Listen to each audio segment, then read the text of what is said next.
India जैसे diverse देश में रिलीजन सिर्फ पर्सनल बिलीफ नहीं होता बल्कि आइडेंटिटी का भी एक बड़ा हिस्सा होता है। लेकिन सवाल ये उठता है कि जब बात रिलीजन की हो तब क्या हर जगह एडमिनिस्ट्रेशन का इंटरफेयर करना जरूरी है? क्या स्टेट को डिसाइड करना चाहिए कि लोग अपने रिलीजियस प्रैक्टिसेस कैसे करें? और जब रिस्ट्रिक्शंस लगती है तो तुरंत एक डिबेट शुरू हो जाती है कि क्या किसी पर्टिकुलर कम्युनिटी को फेवर किया जा रहा है या उनके खिलाफ एक्शन लिया जा रहा है।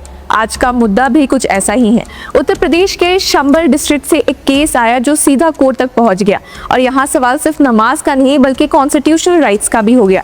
तो क्या है ये केस और क्या बड़ा फैसला लिया गया है, चलिए देखते हैं। इसी के साथ व्यूअर्स, अगर आपको हमारा लीगल कंटेंट इंगेजिंग लगे तो ज्वाइन आवर प्राइम मेंबरशिप, जहां आपको मिलेगा early access, exclusive content, in depth analysis and members only video खास आपके लिए। अब इस पूरे मैटर की सुनवाई हो रही थी इलाहाबाद हाईकोर्ट में, जहां बेंच में थे जस्टिसेस अतुल श्रीधरन और सिद्धार्थ नंदन। कोर्ट के सामने एक रिट पिटिशन आई थी जो फाइल की थी मुनाजिर खान नाम के व्यक्ति ने। उनका एलिगेशन था कि शंबल डिस्ट्रिक्ट की एडमिनिस्ट्रेशन उन्हें रमजान के दौरान नमाज पढ़ने से रोक रही है या रिस्ट्रिक्शंस लगा रही है। पिटिशन के मुताबिक जिस जगह पर नमाज पढ़ी जा रही थी वहां एक मॉस्क एग्जिस्ट करता है और एडमिनिस्ट्रेशन में वहां सिर्फ लिमिटेड लोगों को नमाज पढ़ने की परमिशन दी गई थी। अब कोर्ट में जब इस मैटर पर डिस्कशन हुआ तो सबसे पहला बड़ा सवाल यही था कि क्या स्टेट किसी कम्युनिटी को अपनी ही प्राइवेट प्रॉपर्टी पर नमाज पढ़ने से रोक सकती है? इसी पर बेंच ने एक स्ट्रॉन्ग ऑब्जर्वेशन दिया जो काफी डिस्कस हो रहा है। जस्टिस श्रीधरन ने ओरली रिमार्क किया कि how can Muslims be stopped from offering namaz on the roof of their Holmes?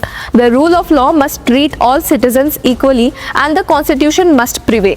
अब कोर्ट का कहना था कि अगर कोई इंसान अपनी प्राइवेट प्रॉपर्टी पर रिलीजियस एक्टिविटी कर रहा है और वो पब्लिक रोड या पब्लिक ऑर्डर को डिस्टर्ब नहीं कर रहा तो फिर स्टेट का इंटरफेरेंस कैसे जस्टिफाई होगा?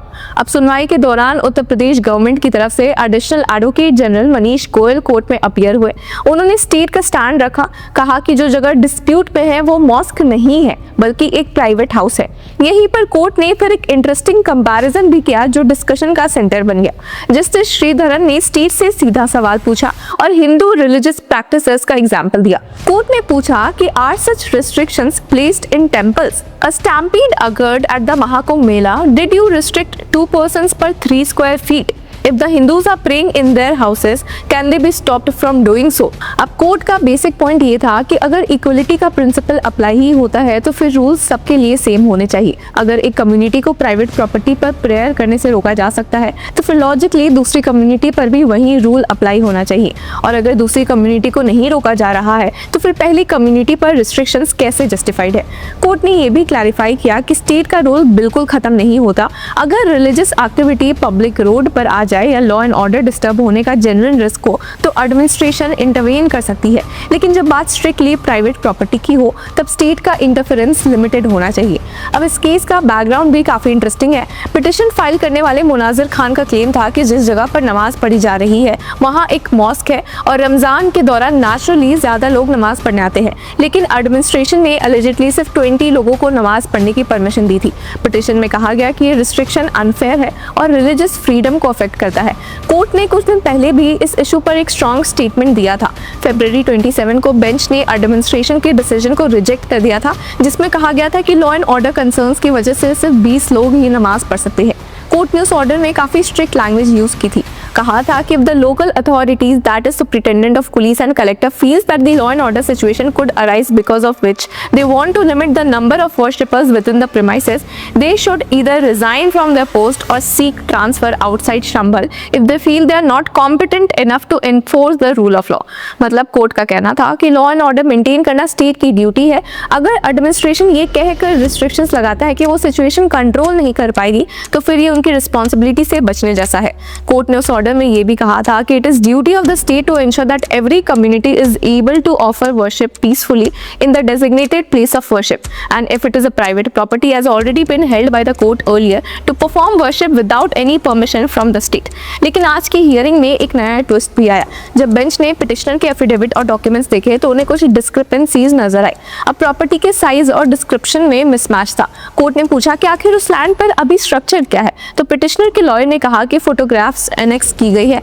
लेकिन जब बेंच ने डॉक्यूमेंट्स देखे तो पता चला कि एक्चुअल फोटोग्राफ्स नहीं बल्कि न्यूज़पेपर कटिंग्स अटैच की गई है।